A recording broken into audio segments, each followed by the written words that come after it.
मैं डॉक्टर रेखा कुमारी, राम लखन सिंह यादव कॉलेज, समाजशास्त्र, semester 3, paper 5 का विषय आज का मेरा है माइनॉरिटीज़ प्रॉब्लम्स इन इंडिया, अल्पसंख्यकों की भारत में समस्याएं। हम चर्चा करते हैं कि भारत में अल्पसंख्यक समुदाय की समस्याओं पे और उनका निराकरण क्या होगा और उपाय क्या होगा। तो हम आगे बढ़ते हैं। आज का जो हम चर्चा कर रहे हैं वो हमारे जनजातीय समुदाय के ऊपर है। भारत में क्या समस्या है उनके लिए। तो हम कह सकते हैं कि भारत में कुल मिलाकर लगभग 427 जनजातियां निवास करती हैं, जिनकी जनसंख्या आज लगभग 5.16 करोड़ के आसपास है, जिसमें कुछ जनजातियों की आबादी बहुत बड़ी है, जिन्हें हम कह सकते हैं, उनका नाम दे सकते हैं मेजॉरिटी ट्राइब, ऐसे हम कह सकते हैं, जैसे कि भील, गौड़, संथाल आदि। जिन जनजातियों की जनसंख्या लगभग जिन जनजातियों की जनसंख्या लाख से कम है, मतलब कि 1 लाख से कम है, उन्हें हम माइनॉरिटी ट्राइब कह सकते हैं। मेजॉरिटी मतलब ज़्यादा संख्या हो और माइनॉरिटी मतलब कि 1 लाख से कम संख्या है या उससे भी कम किसी चीज़ का भी ज़्यादा संख्या को मेजॉरिटी और कम जन को माइनॉरिटी कहते हैं। जैसे टोडा जनजाति का जनसंख्या जो है बहुत कम है, उसे हम माइनॉरिटी कह सकते हैं। वस्तुतः भारत की जनजातियों में समुदाय आज गंभीर संकट के दौर से गुजर रहा है, लेकिन विभिन्न जनजातियों में कुछ न कुछ उनकी समस्याएं हमेशा उनके जीवन में प्रभावित होते रहती है। मतलब उनके जीवन काल में कुछ न कुछ समस्याएं उत्पन्न होते रहती हैं और अलग अलग तरह की समस्याएं होती हैं, जिसे कि सुधार पाना एक व्यक्ति का बस की बात नहीं है, जब तक कि हमारी सरकार नहीं करे उसमें इंटरफेयर। भारत की जनजातियों में मूलतः भौगोलिक क्षेत्रों में भारत की जो जनजाति है वो ज़्यादातर भौगोलिक क्षेत्रों में निवास करती है।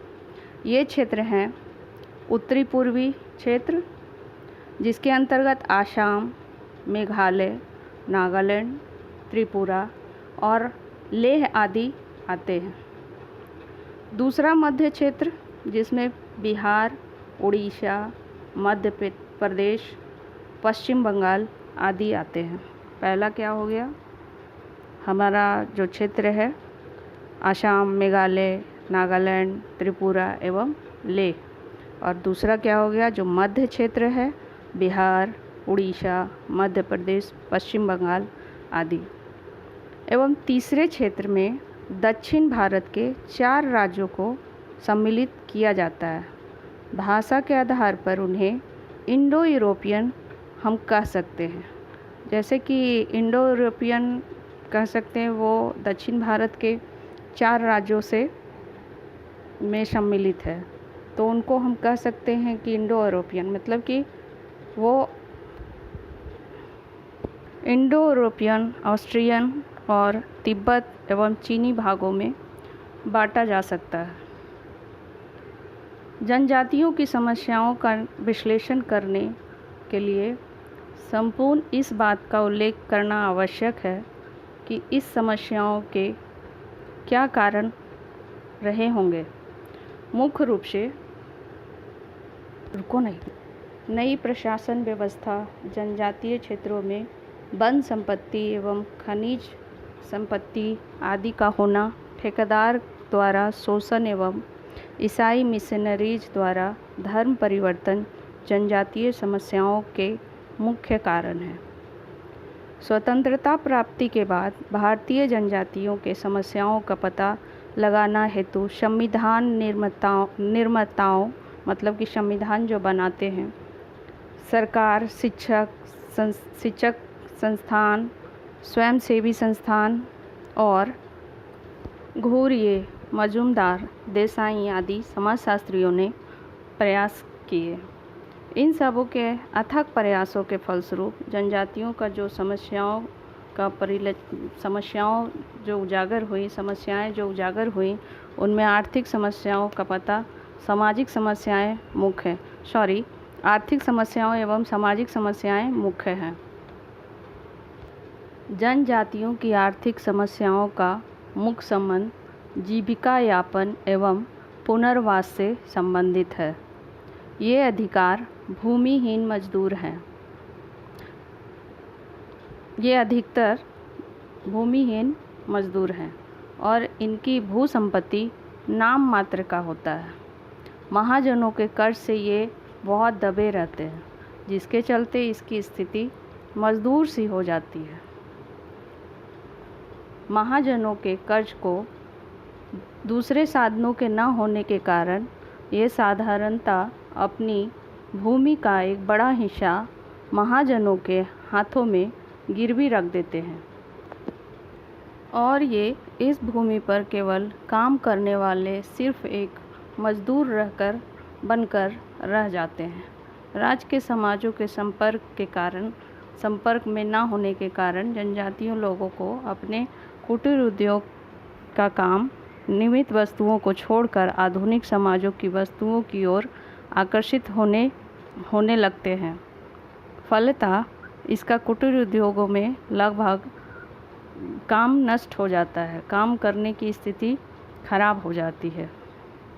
शोषण के कारण इन्हें मजदूरी भी कम दी जाती है और इनके जीवन में समस्याओं का पुनर्वास की समस्याओं का इनके जीवन में जीवन जीने की पुनर्वास की समस्या उत्पन्न हो जाती है और जमीन और अपराध संबंधी नए मजदूरों की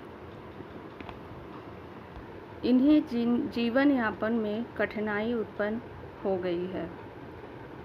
इस प्रकार सांस्कृतिक संपर्क एवं नवीन सरकारी नीति के कारण जनजातियों को अनेक आर्थिक समस्याओं का सामना करना पड़ रहा है। अधिकांशतः जनजातियों ने धर्म परिवर्तन कर हिंदू और ईसाई धर्म को अपनाने लगे हैं। अपनी भाषा के अलावा वे दूसरी समूह के भाषा का भी प्रयोग करने लगे हैं। वे दूसरी समूह के भाषा को भी अपनाने लगे हैं। नए उद्योग धंधों एवं चाय बागानों में काम करने वालों जनजातियों में अपनी संस्कृति को छोड़कर औद्योगिक एवं नगरीय संस्कृति को अपना लिया है। ईसाई मशीनरियों के कारण अनेक आदिवासियों ने वेस्टर्न संस्कृति को अपना लिया है। स्वास्थ्य तथा आहार की समस्या भी उनकी एक मुख्य समस्या है। इनका खान पान बड़ा अस्वास्थ्यकारक है। वे ताड़, महुआ, चावल के बने मादक पदार्थों का सेवन बड़ा चाव से करते हैं। साधनों के अभाव में ये गंदे कपड़े पहनते हैं। जीवन गंदे कपड़े पहनकर व्यतीत करते हैं, जिनके कारण इसमें चर्म रोग और मलेरिया, चेचक आदि अनेक बीमारियों को देखा जा सकता है। अनेक बीमारियां इनमें पाई जा सकती हैं। इनमें अनेक बीमारियां पाई जाती हैं, जैसे कि मूत्र रोगों की संख्या में भी वृद्धि हो रही है, जिनका कारण है कि अपेक्षाकृत यौन संबंध और स्वास्थ्य के नियमों की अज्ञानता है। चिकित्सा सुविधा के अभाव के कारण अनेक रोगों एवं महामारियों का सामना करना पड़ता है इन्हें। जनजातियों में शिक्षा का भी बहुत बड़ा अभाव देखा गया है। वे शिक्षा और अज्ञानता के कारण अंधविश्वासों, कुरीतियों और जादू टोना के क्षेत्र में भी अग्रसर है। ईसाई मिशनरियों के ने यद्यपि इनके क्षेत्र में शिक्षा का प्रचार किया है, इसके पीछे उनका अपना उद्देश्य ईसाई धर्म का प्रचार करना है और इन जनजातियों का धर्म परिवर्तन कराना है। गरीबी के कारण भी अधिक शिक्षा प्राप्त नहीं कर पाते, इन्हें गरीबता के कारण शिक्षा नहीं मिल पाता है।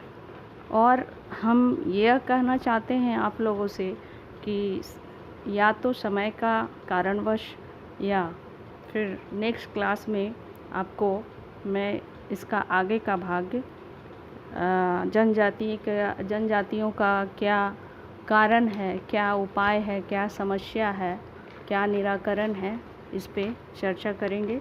तो बच्चों, आज मैं आपसे विदा लेती हूँ। धन्यवाद।